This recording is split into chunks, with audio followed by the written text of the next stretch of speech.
வணக்கம் வந்தனம் மக்களே, இது தமிழச்சு குரல், உங்களில் ஒரு குரல். இந்த காணொலியில் நீங்கள் பார்க்க போகிற சிறுகதை மோகினி வனம். இது ஒரு கிளாசிக்கல் லவ் ஸ்டோரி. வாங்க லவ் ஸ்டோரிக்குள்ளே போகலாம்.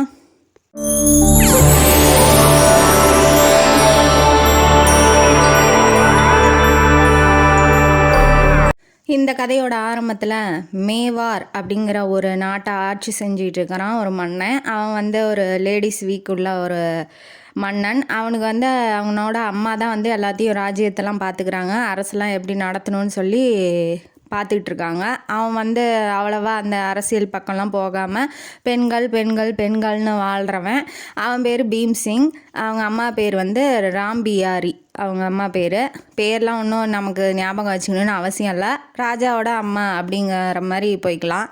இப்போ தன்னோட பையன் நாட்டு மேலேயோ மக்கள் மேலேயோ இல்லை நாட்டுக்கான முன்னேற்றத்து மேலேயோ அரசியல்லையோ போர்லையோ எதுலேயுமே ஈடுபடாமல் இப்படி பெண்கள் பெண்கள்னே வாழ்கிறானே, இவனை எப்படி திருத்துறது அப்படின்னு சொல்லி ரொம்ப கவலையில் இருக்காங்க அந்த ராஜமாதா. இப்போ இந்த பக்கம் மந்திரி பேர் சோம்ஜி. அவங்களும் ரொம்ப கவலையாக இருக்கிறாப்புல. என்ன இப்படி இருக்கிறார் ராஜா, நம்ம திருத்தலானாலும் அவர் திருந்த மாட்டேங்கிறாரு, எந்த ஒரு ஆலோசனையும் கேட்க மாட்டேங்கிறாரு, மக்களுக்கு என்ன வேணும் வேண்டாது எது, போர் வருமா வராதா, எத்தனை பேர் மக்கள்லாம் எவ்வளோ வெறுப்பாக இருக்காங்க அப்படிலாம் சொல்லி அவர் நினைக்கிறாரு. என்ன நினச்சாலும் என்ன, அவன் ரொம்ப பெண் அடிமையாக இருக்கிறான். அந்த மாதிரி அரசியல் ராஜா ஆகணும் அப்படிங்கிறதுலாம். ஏன்னா ராஜானாவே ரொம்ப ராஜபோகமாக வாழ்வாங்க இல்லையா, அவங்களுக்கு எந்த விதமான குறையும் இருக்காது. போர்னு வந்தால் தான் சண்டை போட்டு உயிர் போகும். மற்றபடி எல்லாமே அவங்களுக்கு கிடைக்கிதுங்கிறதுனால அவனுக்கு கஷ்டம் அப்படிங்கிறது எதுவுமே தெரியல. நாட்டு மக்களை பற்றி கவலையும் அவனுக்கு இல்லவே இல்லை. இப்படி மந்திரியும் ராஜமாதாவும் என்ன செஞ்சு இவனை திருத்த போகிறாங்க அப்படிங்கிறது தெரியல. இப்போ அந்த நாட்டிலேயே ஒரு வீரன் இருக்கான். அவன் வேற ஒரு பகுதியை சேர்ந்தவன். அவன் பேர் தீப் சந்த். அவன் தான் நம்ம கதையோட ஹீரோ. அவன் ஹீரோயினியான புஷ்பவதி, ஹீரோயினி பேர் புஷ்பவதி. அவளை தூக்கிக்கிட்டு அரண்மனைக்கு உள்ளே வரான். ரெண்டு பேரும் ஹீரோ தூக்கிட்டு உள்ளே ராஜமாதாட்ட நின்றாப்புல. இந்த மாதிரி இது என்ன நாடா, இது என்ன பெண்களுக்கு ஒரு நல்லதே இல்லை, நல்லா சுதந்திரமாக இருக்க முடியல, இப்படி பாருங்கள் பெண்ணை எப்படி அடித்து போட்டிருக்காங்க, அவன் இருந்தாலும் சண்டை போட்டிருக்கா, பின்னாடி வாழை வச்சு பின்னாடி வெட்டியிருக்காங்க, பிளட்டு வந்துகிட்ருக்கு. அப்படியே தன்னோட துணி தன்னோட அந்த ட்ரெஸ்ஸில் இருக்கும் இல்லையா, அதை கட்டி எடுத்துகிட்டு ராஜமாதா முன்னாடி படுக்க வச்சுருக்காப்புல. இந்த மாதிரி பெண்கள்லாம் சுதந்திரமே இல்லாமல் பாதுகாப்பு இல்லாமல் அவங்க நாட்டில் இருக்காங்க, நீங்கள் என்ன ஆட்சி பண்ணுறீங்க அப்படின்னு சொல்லி கோபமாக கேட்குறாப்புல நம்ம தீப்சந்த். அதுக்கு சோம்ஜி என்ன சொல்கிறார், அதை மந்திரி என்ன சொல்கிறாரு, நீ என்ன ராஜமாதா முன்னாடியே இவ்வளோ கேவலமாக பேசுகிற, அவங்களையே நீ மரியாதையோடு பேசணும், நீ பெரிய வீரனாக இருக்கலாம், ஆனால் இங்கே உன்னோட வீரத்தை காமிக்காத அப்படின்னு சொல்லி சொல்கிறாப்புல. இல்லை, அவன் சொல்கிறது கரெக்டு தான். என்னாச்சு இந்த பொண்ணுக்கு, என்னாச்சு, எதனால், யார் என்ன பண்ணாங்க அப்படின்னு சொல்லி ராஜமாதா கேட்குறாங்க. இவங்க எப்படி போர் இல்லாமல் சுதந்திரமாக இருக்கிறாங்க அப்படின்னா, ஏன்னா ராஜா ஒரு பொறுப்பு இல்லாத ராஜாவாக இருக்கான். எப்படி இன்னும் போர் வரல அப்படின்னா, அந்த நாட்டிலேயே ரெண்டு குரூப் இருக்கிறாங்க. ஒன்று சந்தா, ஒன்று சக்தா. ரெண்டு குரூப்பில் ரெண்டு குரூப்பும் ரொம்ப வீரமான குரூப்பு. ஒன்றுக்கு ஒன்று சண்டை போட்டுக்குது. உள்நாட்டுக்குள்ளேயே கலவரம் மாதிரி, அரசியல் கட்சி ரெண்டு கட்சிக்கு கலவரம் ஏற்படும் இல்லையா, அந்த மாதிரி அவங்க ரெண்டு பேருமே ஈடுபட்டு இருக்காங்க. ஆனால் பாதுகாப்பு கொடுக்கறதும் அவங்க ரெண்டு பேரும் தான். போர்னு வந்தால் அவங்க தான் முன்னாடி போய் சண்டை போடுற மாதிரி இருக்கிறாங்க. அதனால் ராஜாவுக்கு எந்த விதமான ஆபத்தோ போரோ இன்ன வரைக்கும் வரல. அந்த குரூப், இந்த ரெண்டு குரூப் இருக்கு இல்லையா, சந்தா, அந்த ரெண்டு குரூப்பில் ஒரு குரூப் இந்த பொண்ணை தூக்கிட்டு போகிறதுக்கு முயற்சி பண்ணியிருக்காங்க. ஏன் தூக்கிட்டு போனாங்க, எதனால் தூக்கிட்டு போனாங்கங்கிறது பின்னால் கதையில் வருது. இப்போ என்ன சொல்கிறான், தூக்கிட்டு போய் மோகினி வனம் அப்படிங்கிற இடத்துல இந்த பொண்ணு சண்டை போட்டு அடிபட்டு விழுந்து கிடந்திருக்கா. அவளை தூக்கிட்டு போகிற சமயத்தில் நான் போய் காப்பாற்றிருக்கேன் அப்படின்னு சொல்லி தீப்சந்த் சொல்கிறான். அவன் ஒரு 4 பேர்த்த அடித்து கொண்டிருக்கான். ஓ அப்படியா, அந்த குரூப்போட தலைவன் சலும்ப்ரா அப்படிங்கிறவன் அந்த குரூப்போட தலைவன். அவனோட தம்பியை கொன்னுட்டு நம்ம ஹீரோ தீப்சந்த் ஹீரோயினியை காப்பாற்றி கூட்டிகிட்டு வந்திருக்காப்புல.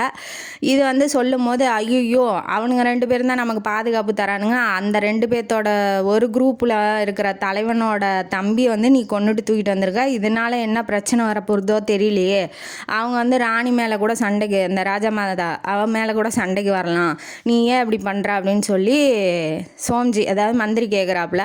அதுக்காக பெண்ணை தூக்கிட்டு போனால் எப்படி சும்மா நின்றுட்டு வேடிக்கை பார்க்கறதுக்கு நான் ஒன்றும் கோலை இல்லை, நான் ஒரு வீரன் அப்படின்னு சொல்லி நம்ம ஹீரோ கர்ஜிக்கிறாப்புல. உடனே வந்துட்டான், அந்த குரூப்போட தலைவன் வந்துட்டான். வந்தோடனே யார் அது, என்ன, எப்படி என் தம்பியை கொல்லலாம், என் தம்பியை கொன்னவன் யார், உடனே கண்டுபிடிச்சி சொல்லுங்கள், இல்லைனா வந்து உங்கள் மேலே போர் தொடுத்துக்கிட்டு வந்துடுவேன் என் ஆளுங்கெல்லாம் கூப்பிட்டுக்கிட்டு அப்படின்னு சொல்லி ராஜமாதா வந்து மிரட்டுறான். மிரட்டினோடனே நான் தான் கொன்னேன் அப்படின்னு சொல்லி நம்ம ஹீரோ தீப்சந்த் வந்து சொல்லிடுறாப்புல. சொன்னோடனே உனக்கு அவ்வளோ தைரியம் ஆயிடுச்சா, நீ தான் கொன்ன, நீ ஏன் முன்னாடியே சொல்கிறியா, அப்போவா நீ நானும் ஒரு சண்டை வச்சுக்கலாம், யார் ஜெயிக்கிறான்னு பார்க்கலாம் அப்படின்னு சொல்லி கேட்கும்போது, ஓகே, ஒரு பொண்ணுக்கு பாதுகாப்பு தரலன்னா நான் என்ன வீரன், நான் வந்து போரிட தயாராக இருக்கேன், ஆனால் மன்னிப்புலாம் கேட்க மாட்டேன், ஏன்னா நான் செஞ்சது தப்பு இல்லை, வேணா சண்டைக்கு வேணா வரேன் அப்படின்னு சொல்லவும், சரி நீ எந்த பொண்ணை எங்கேருந்து தூக்கிட்டு வந்தியோ அங்கேயே சண்டை வச்சுக்கலாம், அதான் மோகினி வேணும் இருக்கு இல்லையா, அங்கேயே வந்து சண்டையை வச்சுக்கலாம், நாளைக்கு சாயங்காலம் வந்து சேரு அப்படின்னு சொல்லிட்டு அவன் போயிடுறான். இவன் என்ன பண்ணுறான், சரி நம்ம இந்த நியாயத்தை பேசிகிட்டு இருந்தால் அங்கே பிளட்டு போயிட்டுருக்கு, நான் வந்து நல்ல டாக்டராக பார்த்து கூட்டிகிட்டு போய் அந்த பொண்ணை காப்பாற்ற போகிறேன் அப்படின்னு சொல்லிட்டு இவளை புஷ்பவதி வந்து தூக்கிறதுக்கு போகிறான் நம்ம ஹீரோ. ராஜமாதா என்ன சொல்கிறா, ஒரு பொண்ணுக்கு பாதுகாப்பு தான் தர முடியல, அதாவது மருத்துவமாவது பண்ணுறேன், அதாவது சிகிச்சையாவது கொடுக்க முடியும் என்னால், அதனால் ஒரு ரூமில் தங்க வச்சு டாக்டரை கூப்பிட்டு விட்றாங்க.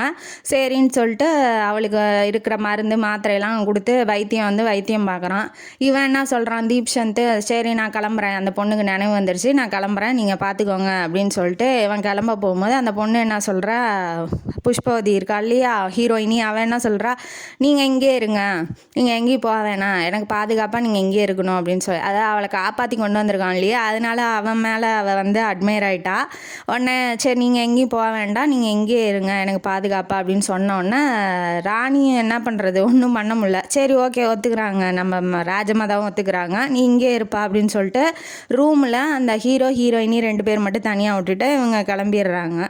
ராஜமாதா ஒத்துக்கிறதுக்கு காரணம் என்னென்னா, புஷ்பவதி சொல்லியிருப்பா, அவன் வந்து அந்த நாட்டிலே ரொம்ப பெரிய வீரன் அப்படிங்கிறதுனால எல்லாத்துக்கும் தெரிஞ்சிருக்கும் நம்ம ஹீரோவை தீப்சந்தை. அதனால் வந்து அவங்க என்ன சொல்கிறா, புஷ்பவதி என்ன சொல்கிறான்னா, அவர் வந்து பிரம்மச்சரிய விரதத்தை வந்து மேற்கொண்டுட்ருக்காரு, அவர் யாரும் எந்த பொண்ணையும் விருப்பம் இல்லாமல் தொட மாட்டார், அவர் வந்து என்னை காப்பாற்றிருக்காரு, அதனால் அவர்கிட்ட எனக்கு எந்த பயமும் இல்லை, நீங்கள் விட்டுட்டு போங்கன்னு சொல்லியிருப்பா. அதனால் அவங்கெல்லாம் விட்டுட்டு போயிட்டாங்க.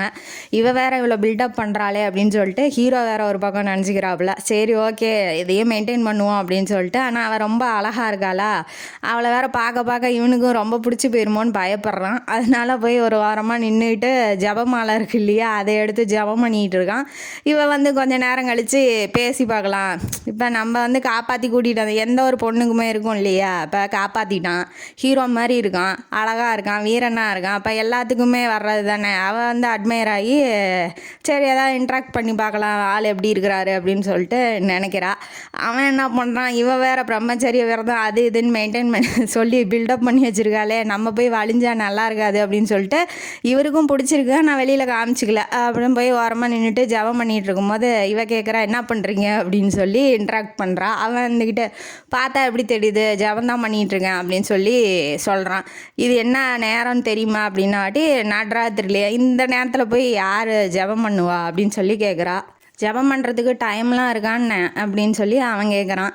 கேட்டவுடனே அதுக்கு இல்லை, நீங்கள் இந்த நேரத்தில் பண்ணுறீங்களே அதுக்கு தான் கேட்டேன்ன வாட்டி, நீ பேசாமல் தூங்க போறியா இல்லையா அப்படின்னு சொல்கிறான் அவன்.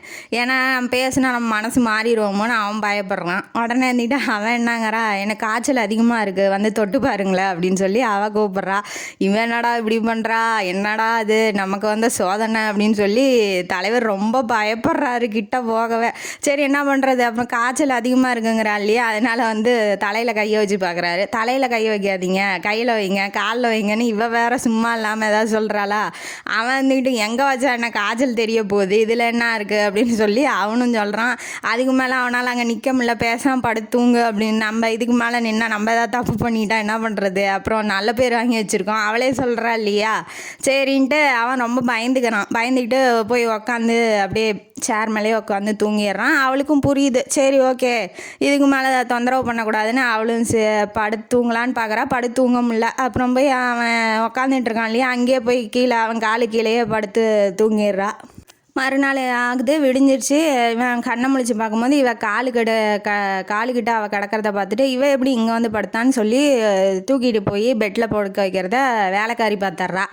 வேலைக்காரி பார்த்தோன்னா இவ வந்து சொல்லி விட்டுட்டு தான் போயிருப்பா. இவங்க ஏதாவது தப்பு பண்ணிட போகிறாங்க, அதை ராஜமாதா சொல்லி விட்டு போயிருப்பா.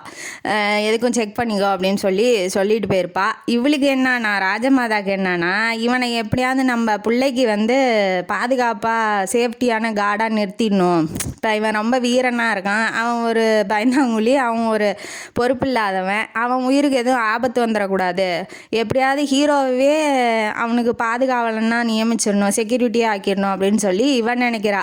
அதனால் இவன் என்ன பிளான் பண்ணி வேலைக்காரிகிட்ட சொல்லியிருப்பானா, ஏதாவது தப்பு பண்ணால் அதை வச்சு மிரட்டி இவனை வந்து பணிய வச்சிடலாம் அப்படின்னு சொல்லி இவன் ஒரு பிளான் பண்ணியிருப்பா. அவன் நினச்ச மாதிரியே அவன் ஒன்றும் தப்பு பண்ணல, இருந்தாலும் பெட்டில் தூக்கி போடும் போது வந்து பார்த்துட்டு போய் சொல்லிடுவாள். அதனால் ராணி அந்த ராஜமாதா வந்து என்ன சொல்லிடுவா, இந்த மாதிரி பஞ்சு நெருப்பும் பக்கத்தில் இருந்தால் பற்றிக்கிச்சா என்னப்பா ஆச்சு அப்படின்னு சொல்லி கேட்கும்போது, அதெல்லாம் ஒன்றும் இல்லை, நான் வந்து எந்த பஞ்சையும் இப்போ நெருப்பையும் பற்ற வைக்கல, நீ வேணால் டாக்டரை கூப்பிட்டு செக் பண்ணிக்கோ, மருத்துவரை கூப்பிட்டு நீ வேணால் சோதிச்சிக்கோ அப்படின்னு சொல்லிட்டு அவர் போயிடுறாரு. அவர் காலையில் ஸ்நானம் பண்ணுவாங்க இல்லையா, நீ குளிச்சுட்டு சாமி கும்பிடுவாங்க இல்லையா, அதுக்கு வந்து போயிடுறாரு. கொலக்கரையில் குளிக்கிறாப்புல இவ என்ன பண்ணுறா, புஷ்பவதி எந்திரிச்சு போய் ஹீரோயினி வேடிக்கை பார்த்துக்கிட்டே இருக்கா. அவன் குளிக்கிறது, அவன் ஸ்நானம் பண்ணுறது, அவன் சாமி கும்பிட்றது எல்லாத்தையும் பார்த்துட்டு அவள் ரொம்ப அழகாக இருக்கான் அப்படின்னு சொல்லி ரொம்ப இன்ட்ரெஸ்ட்டாக பார்த்துக்கிட்டு இருக்கா. அவன் போனது கூட தெரியாமல் பார்த்துக்கிட்டு இருக்கா. அப்புறம் பின்னாடி கதவை திறந்துட்டு இருக்கா. இவர் வந்து கூப்பிட்டோன்னே, என்ன பண்ணுற புஷ்பவதி, நான் வந்துட்டேங்க அப்படின்னு சொன்னவாட்டி, ஓ நீங்கள் வந்துட்டீங்களா, நான் ஒன்றும் உங்களை பார்க்கலையே அப்படின்னு சொல்லி அவள் சொல்கிறா.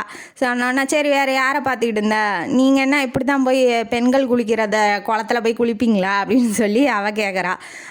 இருக்கலாம், நான் இதுக்கு முன்னாடி வேணும்னு பண்ணதில்லை, ஆனால் வேணும்னு பண்ணதுன்னு நினச்சதும் இல்லை அப்படின்னு சொல்லும் போது, அப்போ நீங்கள் வேணும்னு நினைக்கிறீங்களா அப்படின்னு சொல்லி இவ கேட்குறா. அதெல்லாம் ஒன்றும் இல்லை அப்படின்னு வாட்டி ஜபமாலையை எடுக்கிறாப்புல. எடுக்க போகும்போது, அந்த மாலையெல்லாம் எடுக்காதீங்க, அதை எதுக்கு எடுக்கிறீங்க அப்படின்னு சொல்லி இவ சொல்லும் போது, ஏன் அப்படி சொல்கிறேன்னு மேலே தூக்கி வச்சுக்கிறாரு. அவள் பிடுங்க வரா. 2 பேரும் அப்படியே கட்டி பிடிச்சி உருள்றாங்க. இதை அந்த ராஜமாதா பார்த்துட்டு, இது என்னடா கொடுமையாக இருக்குது, ஒன்றுமே நடக்கலாங்கிறான், ஆனால் எல்லாமே கண்ணு முன்னாடியே நடக்குது அப்படின்னு சொல்லி அவன் நினச்சோடனே, நீங்கள் ஒன்றும் தப்பாக நினச்சிக்காதீங்க அப்படின்னு சொல்லி புஷ்பவதி வந்து என்ன நடந்துச்சோ அதை சொல்கிறா. சொன்னோன்னே, சரி ஓகே நீங்கள் எந்துக்கம்மா அப்படின்னு சொல்லிட்டு ராஜமாதா வந்து சொல்லிட்டு போயிடுறாளா. இவனுக்கு என்னன்னா, இப்போ சாயங்காலம் சண்டைக்கு வாடான்னு சொல்லி கூப்பிட்டுட்டு போயிருக்கான். இவன் மோகினி வனத்துக்கு போகணும் இல்லையா, அதனால சொல்கிறான் இப்படி ராஜமாதாட்ட, நான் வருவேனா இல்லையான்னு தெரில, பத்திரமா பார்த்துக்குவாங்க, அவள் சொந்தக்காரங்க யாருன்னு எனக்கு தெரியாது, அவள் எங்கே போகணுமோ அவளை கொண்டு போய் விட்டுருங்க, ஏன்னா அவன் ரொம்ப பெரிய வீரன், இப்போ ராஜாக்கே பாதுகாப்பு தரான்னு அவன் வீரனாக இருப்பான் இல்லையா, அவன் கூட சண்டை போட போகிறான், இவன் உயிரோட வருவானா வரமாட்டானா அப்படின்னு சொல்லி இவனுக்கு தெரியல. அதனால புஷ்பவதிகிட்டையும் சொல்கிறான், ராஜமாதாட்டையும் சொல்கிறான், பார்த்து இருந்துக்கோங்க நான் போயிட்டு வரேன்னு சொல்லும் போது அவள் வந்து அழுகிறா. அதை பார்த்து அவனும் கஷ்டப்படுறான். என்ன பண்ணுறது, ஒன்றும் பண்ண முடியாது, சரி நான் போயிட்டு வரேன் அப்படின்னு சொல்லிட்டு இவன் கிளம்பிடுறான். எப்படி நீங்கள் தான் ஜெயிப்பீங்க அப்படின்னு சொல்லி புஷ்பவதி சொல்கிறா. சரி பார்க்கலாம் யார் ஜெயிக்கிறாங்கன்னு சொல்லிட்டு இவன் கிளம்பிட்டான். இப்போ வந்து மோகினி வனத்தில் காமிக்கிறாங்க. அவன் சொன்ன டயத்துக்கு, அந்த சலும்பிரா இருக்கான் இல்லையா, அவன் சொன்ன டயத்துக்குள்ளேயே இவன் போயிட்டான். யார், நம்ம ஹீரோ தீப்சந்த் வந்து போயிட்டான். போனோடனே உட்காந்துட்டு இருக்கான், யாரும் வரல, டயத்துக்கு தான் வருவாங்கனால ஒரு தவளை உட்காந்துட்டு இருக்கான். போகிற வழியில் வந்து ஒரு சூளாமணி பார்க்குறான். இப்போ தலையில் வைப்பாங்க இல்லையா, அந்த காலத்தில் அந்த கிளிப்பு மாதிரி வைப்பாங்க இல்லையா, அதை வந்து பார்க்குறான். இது வந்து நம்ம புஷ்பவதியோடதாச்சே, இது வந்து ஒரு குறிப்பிட்ட அந்த விஷயம் ஒரு விஷயம் இருக்குது அந்த சூளாமணியில். அதனால் வந்து இதை பார்த்தோன்னே அவன் ஷாக் ஆயிடான். அது என்ன விஷயங்கிறது அங்கே அவள்கிட்ட போய் கேட்கும் போது தான் தெரியும். இப்போதைக்கு எதுவும் சொல்லலை ஆசிரியர், அதனால் நானும் சொல்லலை. எடுத்து பாக்கெட்டில் வச்சுக்கிறான். போய் உக்காந்து எப்போதும் போல் ஜபமாலை எடுத்து ஜபம் பண்ணுறான். அவன் வர்ற வரைக்கும் கொஞ்ச நேரம் கழித்து ஒரு 5 நிமிஷம் கழித்து வந்துடுறாப்புல அவர் குரூப்பு, இந்த தலைவன் வந்துடுறான் சலும்பிரா. என்னடா சண்டைக்கு கூப்பிட்டா இவன் ஜபம் பண்ணிக்கிட்டு இருக்கான் அப்படின்னு சொல்லி இவன் நினைக்கிறான். நினச்சோன்னே, என்னடா தீப்சிந்த என்ன ஜபம் பண்ணிகிட்டு இருக்கா, உன் உயிருக்கு பாதுகாப்பு வேணும்னு பகவான்கிட்ட பிரார்த்தனை பண்ணுறியா அப்படின்னு சொல்லி கிண்டல் பண்ணுறாப்புல. அவன் என்ன சொல்கிறான், அதுக்கு ஹீரோ வந்து, என் உயிர் போனாலும் பரவாயில்ல அவரை காப்பாற்று, அதாவது எனிமியை காப்பாற்றுன்னு சொல்லி ஜெபம் பண்ணிகிட்ருக்கேன் அப்படின்னு சொல்லி சொல்கிறான். ஏன்டான்னு கேட்டால், ஆமாம் நான் போனால் கவலை இல்லை, நீ தான் வந்து ராஜாவுக்கு வந்து பாதுகாப்பு கொடுத்துக்கிட்டு இருக்கா, நீயும் போயிட்டா அந்த நாடு நாசமாயிரும், வேற ஒருத்தன் கைக்கு போயிடும், அதனால் நான் போனாலும் பரவாயில்ல, நீ நல்லாரு அப்படின்னு சொல்லி ஜெபம் பண்ணிகிட்டு இருக்கேன்னு சொல்லி அவன் சொன்னோடனே அவனோட நல்ல மனசு அவனுக்கு புரியுது. இருந்தாலும் தம்பியை கொண்டுட்டானேங்கிற ஒரு கோவத்தில் சண்டைக்கு கூப்பிட்டுட்டான். இப்போ பின்வாங்க முடியாது இல்லையா, அதனால் சரி ஓகே சண்டை போடலாம் அப்படின்னு சொல்லிட்டு தன்னோட கூட்டாளிகிட்ட அந்த தலைவன் இருக்கான் இல்லையா, அவன் கூட்டாளிகிட்ட என்ன சொல்கிறான், நான் வந்து சண்டையில் செத்து போயிட்டா அம்மாட்ட போய் ஒப்படைச்சிரு என் பாடியை, அப்படி சண்டையில் செத்துட்டாங்கன்னு சொல்லிடு அப்படின்னு சொல்லி அவனோட கூட்டாளி இருக்கான் ஃப்ரெண்டுக்கிட்ட சொல்கிறான். இந்த பக்கம் வந்து நம்ம ஹீரோ என்ன சொல்கிறாரு, நான் செத்து போயிட்டா யார்கிட்டையும் சொல்லணும்னு அவசியம் இல்லை, என் சொந்த ஊருக்கு மட்டும் தகவல் சொல்லி அனுப்பிச்சி விட்ருங்க, ஏன்னா எனக்கு சொந்த பந்தம்லாம் யாரும் கிடையாது அப்படின்னு சொல்லி அவன் சொல்கிறான். சொன்னோன்னே சரி ஓகேன்னு சண்டை போடுறாங்க. சண்டை போடும்போது அவனோட வேகம், அந்த தீப்சந்த் இருக்கான் இல்லையா, அவனோட வேகம், அவனோட யுக்தியெல்லாம் பார்த்துட்டு அவன் பிரமிக்கிறான். சரி இவன் நல்லா சண்டை போடுறான் அப்படின்னு சொல்லிட்டு அப்புறம் ஷோல்டர்லேயே கத்தி வச்சு இறக்கிடுறான் நம்ம ஹீரோ. இறக்கணுன்னா அவனால் கையை அசைக்க முடியல, கீழே படுக்க போட்டு கொலை பண்ணுற மாதிரி போயிடுறான். ஜெயிக்கிற நிலைமை வின் ஆயிடுறான். அதனால் வந்து சரி ஓகே நான் ஒத்துக்கிறேன், என் தோல்வியை ஒத்துக்கிறேன், உன்ட்ட தோக்கிறதும் எனக்கு பெருமையாக தான் இருக்குது அப்படின்னு சொல்லி அந்த தலைவர் சொல்கிறாரு. சொன்னோன்னே அவன் இதுலேருந்து சூளாமணி கீழே விழுந்துடுச்சு, அவன் எடுத்தான் இல்லையா அந்த புஷ்பவதியோடது, அதை எடுத்தோடனே இவனும் ஷாக் ஆகிறான் தலைவனும்.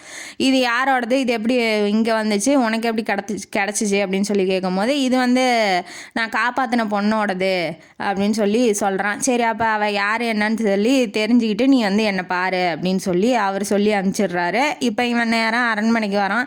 இவன் வந்து கவலையோட காத்திட்டு இருக்கா நம்ம ஹீரோயினி.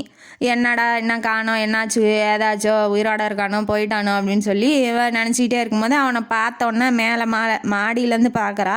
அவன் வந்தோடனே இவளுக்கு குஷி ஆயிடுது. சரி ஓகே அப்படின்னு சொல்லிட்டு அவள் வேற ரொம்ப அழகாக இருக்காள, கீழே வேற நின்றுட்டு தலைவர் ரொம்ப ரசிக்கிறாரு அவளை. அப்படியே மெய் மறந்து நின்றுக்கிட்டே இருக்காப்புல. இவன் வர்ற மாதிரி தெரில, நம்மளே போயிடலான்னு இறங்கி கீழே வந்துடுறா. கீழே வந்தோடனே ஹக் பண்ணிக்கிறா. பண்ணோன்னே அவங்கள பார்த்ததில் எனக்கு ரொம்ப சந்தோஷம், நீங்கள் திரும்பி வந்ததே எனக்கு ரொம்ப சந்தோஷமாக இருக்குது, நீங்கள் வரமாட்டிங்களோ நான் பயந்துட்டேன் அப்படின்ன வாட்டி புஷ்பவதி நீ பயப்படாத அப்படின்னு சொல்லிட்டு ஒரு மரத்துக்கு பின்னாடி கூட்டிகிட்டு போய் பேசுகிறதுக்கு போகிறான். ஏன்னா இது வந்து பப்ளிக்காக பேச வேண்டிய விஷயம் இல்லை அப்படின்னு சொல்லிட்டு கூட்டிகிட்டு போகிறான்.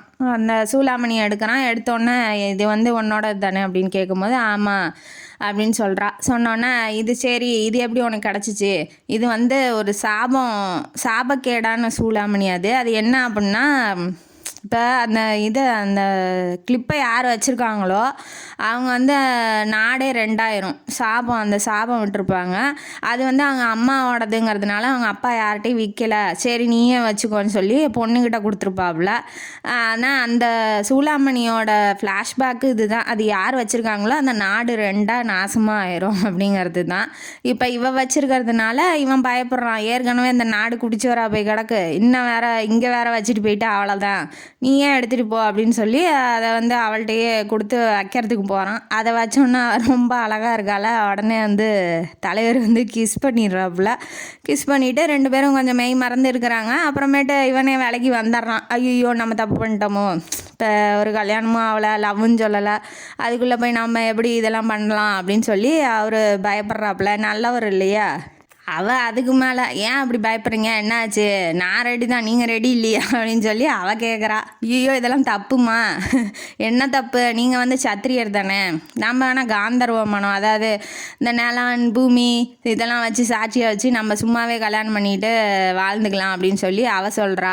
நான் சத்திரியந்தான், நீ யாருன்னு எனக்கு தெரியாது இல்லையா, உன் பேரை தவிர எனக்கு எதுவுமே தெரியாது, நீயும் யார், உங்கள் அப்பா அம்மா யார், உங்கள் அப்பா அம்மா சம்மதம் இல்லாமல் நான் எப்படி வந்து உன்னைகிட்ட எல்லாமே நடந்துக்க முடியும், தப்பாக நடந்துக்க முடியாது இல்லையா, அதனால உன் ஃப்ளாஷ்பேக்கை சொல்லு அப்படின்ன வாட்டி அவள் வந்து அவங்க அப்பா பேர் பல்வந்த் சிங்குன்னு சொல்கிறா. அவள் வந்து புலிமலை அப்படிங்கிற ஒரு இடத்துலேருந்து வராலாம், வேட்டைக்காரன் தலைவனோட பொண்ணு அவள். இப்போ வந்து அதை சொன்னோன்னே இவன் என்ன நினைக்கிறான், இன்னமேட்டு நம்ம கல்யாணம் நடந்த மாதிரி தான், நீ என்னை மறந்துடு அப்படின்னு சொல்லி சொல்கிறான். உங்கள் அப்பா என்னை பார்த்த உடனேயே கொலை பண்ணுவேன்னு சொல்லியிருக்காரு. நீ வந்து அவரோட மகளை வந்து நீ உன்னை வந்து நான் காதலிக்கிறேன்னு தெரிஞ்சால் என்னையும் கொல்லுவார் உன்னையும் கொல்லுவார், நம்ம கல்யாணம் நடக்காது அப்படின்ன வாட்டி அவள் ரொம்ப அப்செட் ஆயிடுறா. அப்படி என்னடா பண்ண, என்னடா ஆச்சு, ஏன்டா அப்படி பண்ணியிருக்க, என்ன பண்ண எங்கள் அப்பாட்ட போய் அப்படின்னு சொல்லி இவ கேட்குறா. ரொம்ப கஷ்டமத்தோடு கேட்குறா. ஏன்னா எல்லாம் கூடி வர்ற நேரத்தில் இவன் தாலி இதை போட்டு உடச்ச மாதிரி, பானையை போட்டு உடச்ச மாதிரி ஏதோ ஒன்றை போட்டு உடைக்கிறான். இப்போ இவன் என்ன சொல்ல ஆரம்பிக்கிறான் எப்படி என்ன ஆச்சுன்னு. இவன் என்ன பண்ணியிருப்பான், ஊராக சுற்றுறவன் வந்தானே, அதனால் அந்த ஊருக்கும் போயிருப்பான், ஊருக்கும் போயிருப்பான். போகும்போது ராஜா என்ன பண்ணியிருப்பார், ஒரு பொண்ணோட நின்றுட்டு பேசிட்டு கட்டி பிடிச்சிட்டு நின்றுட்டுருப்பார். அதை வந்து தூரத்துலேருந்து இவன் பார்த்துருவான், யார் நம்ம ஹீரோ பார்த்துருவார். ஹீரோ பார்க்குறத அவங்க அப்பன் புஷ்பாதியோட அப்பா வந்து பார்த்துருவான், பல்வந்த் சிங். பார்த்தோன்னே நீ யாரா, நீ இங்கே என்னடா பண்ணுற, இதெல்லாம் ராஜ ரகசியம்டா, இவன் ராஜா கட்டி பிடிச்சிக்கிட்டு இருக்கிறது ராஜ ரகசியமாக, அதனால் உனக்கு எப்படா இதெல்லாம் வேண்டாத வேலைடா, உன்னை பார்த்தோன்னே கொல்லுவேண்டா அப்படின்னு சொல்லி கொல்ல துரத்திருக்காப்புல. இவன் வந்து அடித்து போட்டு எஸ்கேப் ஆகிருக்கான். இன்னொரு தடவை பார்த்தோன்னா நீ செத்தடா என் கையில் அப்படின்னு சொல்லி மிரட்டியிருப்பார். அது சொன்னோன்னே இவளுக்கு வந்து ரொம்ப அப்செட் ஆயிடுறா. உட்காந்துட்றா. அப்செட் ஆகி உட்காந்தோன்னே நீ கவலைப்படாத, நான் கல்யாணம்னு பண்ணால் ஒன்றை தான் பண்ணுவேன், அது வரைக்கும் நீ சந்தோஷப்பட்டுக்கலாம். ஏன்னா நான் வந்து வாழ்க்கையில் ஏதாவது சாதிச்சுட்டு கல்யாணம் பண்ணணுன்னு நினைக்கிறேன். இப்பயே எல்லாம் முடிஞ்சுட்டு நான் எப்போ சாவேன் எப்போ உயிரோடு இருப்பேனே எனக்கு தெரியாது, அதனால் நாட்டுக்கு ஏதாவது நல்லது பண்ணிவிட்டு நான் வந்து கல்யாணம் பண்ணிக்கலான்னு இருக்கிறேன் அப்படின்னு சொன்னோன்னே அவனோட ஃபீலிங்ஸும் புரியுது. அப்படிங்கிறதுனால இவ எதுவும் பேசலை, அமைதியாக உட்காந்துட்றா. என் கதையை விடு, உன் கதையை சொல்லு. இப்போ இந்த கிளிப்பு வந்து உங்கள் அம்மாவோடதுங்கிற, இதை எடுத்துக்கிட்டு நீ ஏன் உங்கள் ஊர்லேருந்து இங்கே மோகினி வனத்துக்கு வந்த, என்ன விஷயம் அப்படின்னு சொல்லி கேட்கும் போது இதை வந்து எங்கள் அப்பா தான் கொடுத்து விட்டு அமுச்சு விட்டாரு. இது எதனால் அப்படின்னா, இது வந்து ராஜாவுக்கு கொடுக்கறதுக்கு, அந்த ஊர் அந்த மேவார் இப்போ இருக்காங்க இல்லையா, அந்த ஊரோட ராஜாவுக்கு கொடுக்கறதுக்காக எங்கள் அப்பா அமுச்சு விட்ருக்காரு அப்படின்னு சொல்லவும், நீ எதுக்கு தனியாக அவனை பார்க்க உன்னை தனியாக உங்கள் அப்பா எதுக்கு அமுச்சு விட்றான், இப்போ ஆல்ரெடி அவன் வந்து பொம்பளை ஷோக்கு பிடிச்சவன், இவளை தனியாக அமுச்சு விட்ருக்கான்னா இவன் வந்து டவுட் ஆகிறான், எதனால் தனியாக ஒன்றை மட்டும் அமுச்சு விடணும், அதை போய் அந்த கடத்திட்டு போனாலையும் அந்த குரூப்போட தலைவன்கிட்ட போய் நீ கேளு அப்படின்ன வாட்டி அவனுக்கு ரொம்ப கோவம் வந்துடுது. அப்போ என்னை பார்த்தா உனக்கு எப்படி தெரியுது, என்னை ஒரு வீரன் நீ நினைக்கலையா அப்படின்னு சொல்லி அவன் கோவப்படுறான். ஹீரோ பல்வந்த் சிங், அவன் தீப்சந்த் வந்து கோவப்படுறான். ஏன்னா அவளை சந்தேகப்படுற மாதிரி அவன் சொல்லவும் இவளுக்கும் கோவம் வந்து அப்படி சொல்லிட்டா. அதனால் வந்து இவளுக்கும் கோவமாக இருக்கான், அவளுக்கும் கோவமாக இருக்கும்போது வீரன் நினைக்கலையான்னு சொல்லிட்டு அவள்கிட்ட தப்பாக நடந்துக்கிறதுக்காக போகிறான். போனோடனே இவன் வந்து எந்த ரியாக்ஷனுமே பண்ணாமல் அமைதியாக இருக்கிறதுனால, இப்போ ஒரு லவ்வோட பண்ணுறதுக்கும் ஃபோர்ஸ் பண்ணி பண்ணுறதுக்கும் வித்தியாசம் இருக்கும் இல்லையா. அப்போ ஃபோர்ஸ் பண்ணும்போது அவள் வந்து எந்த விதமான ரியாக்ஷனும் பண்ணாதனால அவன் வந்து பயந்துடுறான். சரி ஓகே, அவள் கோவத்தில் இருக்காளாட்டங்குது, நம்ம வந்து தப்பு பண்ணுறோம் அப்படின்னு சொல்லி கோவத்தை கண்ட்ரோல் பண்ணிட்டு வந்துடுறான். உண்மையாக நான் தன்னோட நினைவுக்கு வந்தோன்னே என்னை மன்னிச்சிரு அப்படின்னு சொல்லி மன்னிப்பு கேட்குறான். நீ ஏன் எதுவுமே தடுக்கவும் இல்லை அப்படின்னு சொல்லி கேட்கும் போது, நான் எனக்கு ஒன்றை பிடிச்சிருக்கு, நான் எப்படி தடுப்பேன், ஆனால் வந்து நீ பண்ணுற அந்த ஃபோர்ஸ்ஃபுல்லாக பண்ணுறது எனக்கு பிடிக்கல, அவன் வலுக்கட்டாயமாக பண்ணுறதுக்காக போயிருப்பான், அதனால் வந்து அவன் வேண்டாம் அப்படின்னு சொல்லிட்டு எந்த ரியாக்ஷனுமே பண்ணாமல் இருந்திருக்கா. அது வந்து அவன் புரிஞ்சுக்கிட்டு ஓகே அப்படின்னு சொல்லிட்டு இப்போ வந்து சொல்ல ஆரம்பிக்கிறா, இதுதான் நடந்தது, எனக்கு தெரியும், ராஜாவை தெரியும், அவர் ஆல்ரெடி எங்கள் நாட்டுக்கு வந்திருக்காப்புல, அவரும் எங்கள் அப்பாவும் ஃப்ரெண்டுங்கிறதுனால எங்கள் அப்பா என்னை அனுப்பிச்சி விட்ருக்காரு, மற்றபடி எதுவும் இல்லை, அவரை தெரியுங்கிறதுக்காகவே நான் தப்பான பொண்ணு தான் அப்படிங்கிற நோக்கத்துக்கு நீ பேசாத என்னைய அப்படின்னு சொல்லி அவள் வந்து தன்னோட நிலைமையை பற்றி எடுத்து சொல்லவும், சரி ஓகே என்னை மன்னிச்சிரு அப்படின்னு சொல்லிட்டு அந்த சீன் அதோட முடியுது. இங்கே ரொம்ப நேரம் நின்று பேசிகிட்டு இருக்கோம். நீ உன் ரூமுக்கு போனதுக்கப்புறம் நான் கொஞ்சம் நேரம் கழித்து வரேன், இல்லைன்னா 2 பேரும் ஒன்றா போனால் தப்பாக நினச்சிக்குவாங்க அப்படின்னு சொல்லி சொல்கிறான். இவன் வந்து ரூமுக்கு போகும்போது அங்கே ராணி என்ன பண்ணுறா, வாசப்படியிலே காவை காத்துட்டு நிற்கிற மாதிரி நின்றுட்டு இருந்திருக்கா. இவள் போனோன்னே இவளை கூட்டிகிட்டு உள்ளே போயிடுறான் அந்த ராஜமாதா. உள்ளே போயிட்டு நீ வந்து எப்படி மயக்கிடுவேன்னு தெரியும், யாரா தீப்சந்தை மயக்கிடுவேன்னு எனக்கு தெரியும், நீ வந்து எப்படியாவது ரெக்வஸ்ட் பண்ணி என் பையனுக்கு வந்து செக்யூரிட்டியாக வந்து அவனை அப்பாயின்மெண்ட் பண்ண சொல்லு அப்படின்னு சொல்லி சொல்கிறா. நான் எப்படி சொல்ல முடியும், நான் வந்து அவரோட காதலே இப்போ தான், அவர்கிட்ட லவ்வே இப்போ தான் சொல்லியிருக்கேன், அவர் ஏற்றுக்கிறாரோ ஏற்றுக்கலையோ எனக்கு தெரியாது அப்படின்னு சொல்லி அவள் சொல்கிறா. எப்படியோ அட்ஜஸ்ட் பண்ணி மழுப்ப பார்க்குறா. ஆனால் அவள் வந்து ஒத்துக்க மாட்டேங்கிறா, உன்னால் முடியும், எப்படியாவது என் பையனை காப்பாற்று சொல்லிட்டு அம்மா இல்லையா அதனால் கஷ்டப்படுறாங்க. சரி ஓகே நான் பேசி பார்க்குறேன், அவர் ஒத்துக்கலைன்னா எனக்கு தெரியாதுன்னாட்டி இவ வெளியில் போயிடுறா. தீப்சந்த் வந்து உள்ளே வந்தாட்டினா இவங்க 2 பேரும் பேசிகிட்டு இருக்கத அவன் கேட்டிருப்பான். உனக்கே அடிமையாயிட்டேன், அப்போ இந்த நாட்டோட ராஜாவுக்கு நீ என்ன சொன்னாலும் நான் கேட்டு தான் ஆகணும், இந்த நாட்டோட ராஜாவுக்கு தானே பாதுகாப்பு கொடுக்க சொல்கிறாங்க, கொடுத்துட்டா போகுது, நீ என்ன சொன்னாலும் நான் கேட்குற நிலமையில தான் இருக்கேன் அப்படின்னு சொல்லிட்டு நம்ம தீப்சந்தும் ஒத்துக்கிறாப்புல. சரி ஓகே நாட்டை காப்பாற்றணும் தானே, காப்பாற்றிடலாம் அப்படின்னு சொல்லி ஒத்துக்கிறாப்புல. 2 பேர்த்துக்கும் அன்பாக வந்து ஹக் பண்ணிக்கிறாங்க. வேறு எந்த தப்பான விஷயமும் இல்லை. ஹக் பண்ணிட்டு அப்புறம் காலையில் எழுந்திரிச்சோன்னா போய் இந்த ராஜா மாதாவை பார்த்துட்டு ஓகே நான் செக்யூரிட்டியாக இருக்கிறதுக்கு ஒத்துக்கிறேன், படை தளபதி மாதிரி இருக்கிறதுக்கு ஒத்துக்கிறேன் அப்படின்னு சொல்லி அவர் போய் ஒத்துக்கிறாப்புல. ரொம்ப சந்தோஷம்னு சொல்லிட்டு ராஜாவுக்கு இன்ட்ரடியூஸ் பண்ணுறாங்க. இன்ட்ரடியூஸ் பண்ணோன்னே சரிம்மா ஓகே அப்படின்னு சொல்லிட்டு நம்ம மந்திரி வந்து சந்திக்க போகிறேன்னு சொல்லிட்டு இவர் கிளம்பிடுறாரு. தீப்சந்த் வந்து கிளம்பிடுறாப்புல. அங்கே வந்து ஒரு குரூப்பாக கூட்டணி நடக்குது. இப்போ 2 பேர்த்தோட தலைவர் இருக்கான் இல்லையா, பாதுகாப்பு தர்றவன் 2 குரூப்போட தலைவன், அவனுங்களையும் கூப்பிட்ருக்கான். அப்புறம் நம்ம மந்திரி நம்ம தீப்சந்த் 3 பேர் 4 பேரும் வந்து நின்றுட்டு குரூப்பாக பேசுகிறானுங்க நாட்டை பற்றி. நாட்டில் ஒரு பாதுகாப்பும் இல்லை, மக்கள்லாம் வந்து நல்லா திரண்டு தூங்குறானுங்க.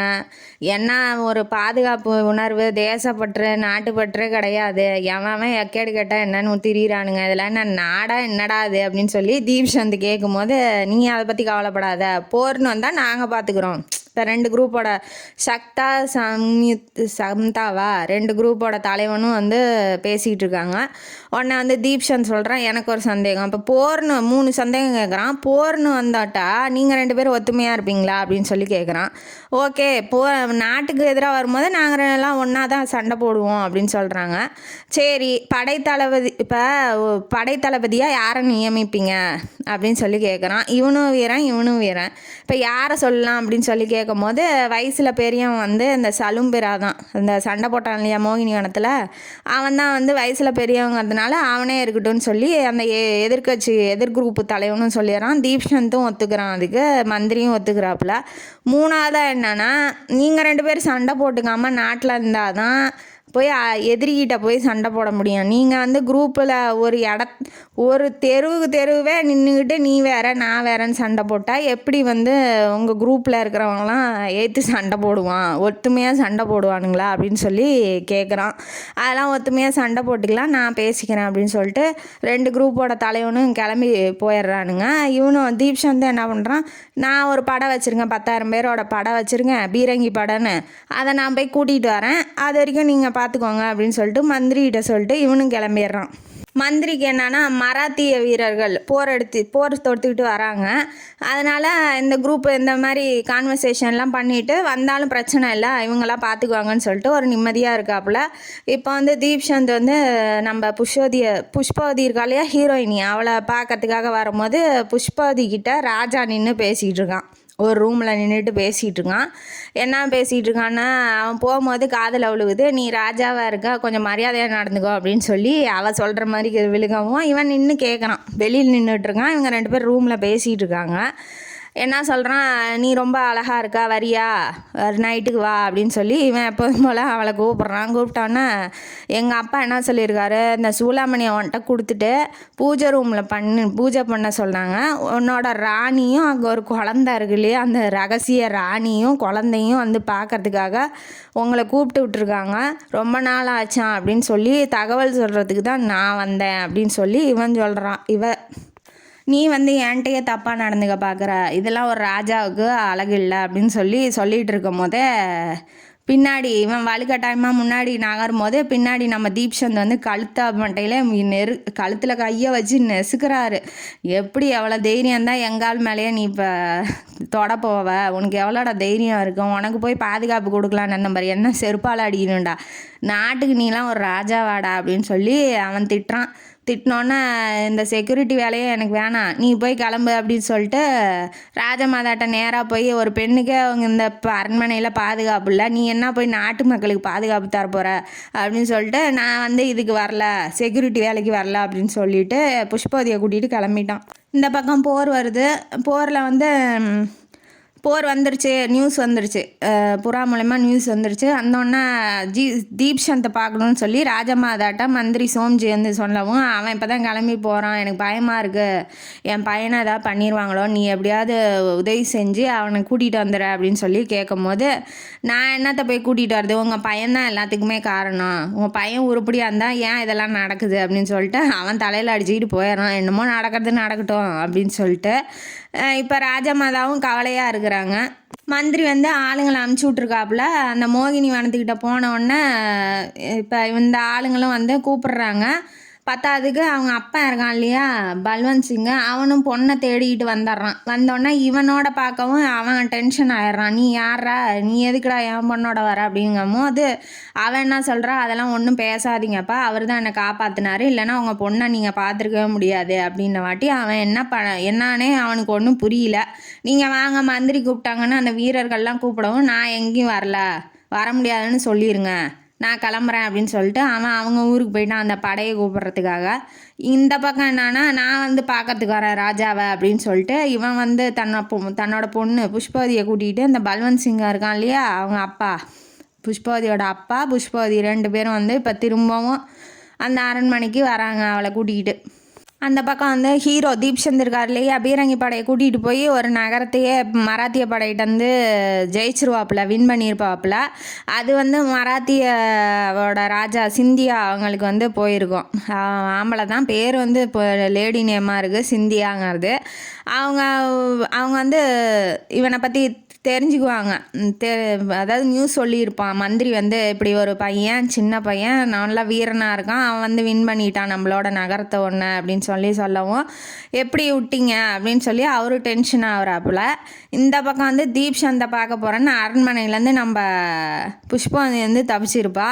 நம்ம மந்திரி வந்து ஓலையாக எழுதுறான் ஃப்ரெண்டு நாட்டுக்கெலாம், ஐயோ எவனையாவது எவனா வந்து காப்பாற்றுங்கடா அப்படின்னு சொல்லி எழுதிட்டு இருக்கான். அதே மாதிரி நியூஸ் வருது, தீப் சந்த் வந்து மராத்திய வீரர்கள்ட்ட வந்து ஒரு நகரை வந்து கைப்பற்றிட்டாரு அப்படின்னு சொன்னோன்னா எப்படியும் காப்பாற்றிடுவான் அவன். இவனுங்க 2 பேர் இருக்கானுங்க, பத்தாவதுக்கு இன்னொரு ஃப்ரெண்டு வேறு ஹெல்ப் பண்ணுறான்னு சொல்லியிருக்கான், எப்படியோ வச்சு மேனேஜ் பண்ணி நம்ம நாட்டை வந்து எப்படியாவது காப்பாற்றிடலாம் அப்படின்னு சொல்லி மந்திரி கொஞ்சம் ஆசுவாசப்பட்டுக்கிட்டு இருக்காப்புல. இந்த பக்கம் தீப் சந்தை பார்க்கறதுக்காக எங்கே சண்டை போடுறானோ அங்கே போகலான்னு போயிருப்பாள. அந்த இவன் இருக்கா இல்லையா மராத்திய மந்திரி, அதாவது தளபதியில் ஒருத்தன் என்ன பண்ணியிருப்பான், இவளை பிடிச்சிட்டு போயிட்டு இந்த மாதிரி நாட்டுக்குள்ளே நுழையிறதுக்கு முயற்சி பண்ணியிருக்கா அப்படின்னு சொல்லி நம்ம புஷ்பவதியை பிடிச்சிட்டு போய் அரண்மனையில் அடைச்சிருவாங்க. பார்த்தோன்னே லேடிஸ் ஆச்சு, அதனால் வந்து ஒன்றும் தப்பாலாம் நடந்துக்கல, நீ போய் ராணியோட ரூமில் வந்து இவளை பாதுகாப்பாக விட்டுருங்க அப்படின்னு சொல்லி சொன்னவும், அந்த ராணி என்ன பண்ணுறாங்க, மக மாதிரி புஷ்பவதி வந்து மக மாதிரி பார்த்துக்கிறாங்க, எல்லா சலுகையும் பண்ணுறாங்க, எல்லாமே நல்லா பார்த்துக்கிறாங்க. இப்போ வந்து நம்ம ஹீரோவோட ஞாபகமாகவே ஹீரோயினி இருக்காங்க. ஹீரோ என்ன பண்ணுறாரு, இங்கே தான் இருக்கா அப்படின்னு சொல்லி தெரிஞ்சுக்கிட்டு மாறு வேஷத்தில், அதாவது செக்யூரிட்டி ஆள் மாதிரி காவல்காரன் மாதிரி வேஷம் போட்டுக்கிட்டு வந்திருப்பாப்புல. இவன் வந்து குளத்துல அன்னைக்கு வந்து விசேஷங்கிறதுனால எல்லாம் குளத்துல வந்து குளிக்கிறதுக்கு போயிருப்பாங்களா, இவன் நீந்தி வந்து டக்குன்னு பார்க்கவும் அந்த உடையிலேயே அந்த வேறு மாறு வேஷத்தில் வந்து நீந்தி உள்ளே வந்து வெளியில் வருவா. இவனும் போய் மூஞ்ச காமிக்கும் போது அவன்தான் கண்டுபிடிச்சிருவா, இருந்தாலும் பயந்துருவா. ராணி என்ன சொல்லுவாங்க, பயப்படாத, இது ஒரு புது காவல்காரன். அப்போ வந்து மக்கள் எல்லாமே குளிக்கிற மாதிரி அந்த ஒரு ஃபங்க்ஷனில், அதனால் வந்து இவனும் நீந்தி போய் நான் வந்திருக்கேன்னு சொல்லி அவள்கிட்ட காமிச்சிருப்பான். சரி ஓகே அப்படின்னு சொல்லிட்டு அரண்மனைக்கு கூட்டிகிட்டு போயிருப்பாங்க. இவளை கூட்டிகிட்டு போனோன்னே அவன் வந்து நம்ம ஹீரோ தீப்சந்த் தானே, அவன் கண்ணை பார்த்தோன்னே நான் கண்டுபிடிச்சிட்டேன், அவன் இப்போ நம்மளை தேடிக்கிட்டு இங்கே வந்திருக்கானா அப்படின்னு சொல்லி அவன் நினைக்கிறா. சரி ஓகே அப்படின்னு சொல்லிட்டு எல்லாரும் 12 மணி ஆகுது, கதவு தட்டுறான். அதே மாதிரி கதவு மூடாமல் திறந்தான் இருக்குது. இவன் உள்ளே போயிட்டு வாயை மூடிட்டு எழுப்புறான். ஏன்னா கத்திட்டானே வச்சுக்கோங்க, எல்லாம் வந்துடுவானுங்க இல்லையா, அதனால் வாயை மூடிட்டு எழுப்புறான். எந்திரி புஷ்பவதி, நான் தான் தீப்சந்த் வந்திருக்கேன் வாட்டி, நீங்கள் தான் நான் கண்டுபிடிச்சிட்டேன், நீங்கள் மாறு வேஷம் போட்டாலும் நீங்கள் தான் அப்படின்னு சொல்லி நான் கண்டுபிடிச்சிட்டேன் வாட்டி. எப்படி கண்டுபிடிச்ச அப்படின்னா, கண்ணை பார்த்து கண்டுபிடிச்சிட்டேன், லவ் பண்ணுறவங்களுக்கு தெரியாதா அப்படின்னு சொல்லி அவளும் பேசுகிறா. சரி வா உடனே தப்பிச்சிடலாம், நம்ம ஊருக்கு போயிடலாம் அப்படின்னு சொல்லி இவன் கூப்பிட்றான். கதவை வந்து இவங்க 2 பேரும் பேசிகிட்டு இருக்கிறாங்க, கதவை யாரோ லாக் பண்ணிட்டாங்க, அது அவங்களுக்கு தெரியல. இப்போ போய் கதை திறக்க போகிறான், ஆனால் திறக்க முடியல. உள்ளேருந்து ஒரு வெளிச்சம் வருது. அந்த வெளிச்சத்தை நோக்கியே இவங்க 2 பேரும் போகிறாங்க. நகரத்துக்கு வெளியில் போயிட்டாங்க. அங்கே வந்து ஒரு வீரன் 2 குதிரையோடு இருக்கான். ஓலை ஒன்று தரான் கையில், அந்த ஓலையை வச்சுக்கோங்க, இது வந்து நகரத்துக்கு வெளியில் போனதுக்கப்புறம் தான் நீங்கள் பிரித்து படிக்கணும் அப்படின்னு சொல்லி இருக்குது. இப்போ இவங்க 2 பேரும் தப்பிச்சு நகரத்தை விட்டு வெளியில் போயிடுறாங்க. போனோன்னே ஓலையை பிரித்து பார்க்குறான். அதில் 2 வரி தான் இருக்குது. அந்த வரி வந்து என்ன, இந்த நாட்டை காப்பாற்ற போதா, நாட்டை அழிக்க போதா, போர் வரப்போதா, இல்லை என்ன நடக்க போகுது, அது என்ன 2 வரி அப்படிங்கிறத அடுத்த காணொலியில் பார்க்கலாம். இந்த காணொலியும் கதையும் உங்களுக்கு பிடிச்சிருந்தா லைக் பண்ணுங்கள், ஷேர் பண்ணுங்கள், சப்ஸ்கிரைப் பண்ணுங்கள், கமெண்ட் பாக்ஸில் கமெண்ட் பண்ணுங்கள். நன்றி மக்களே.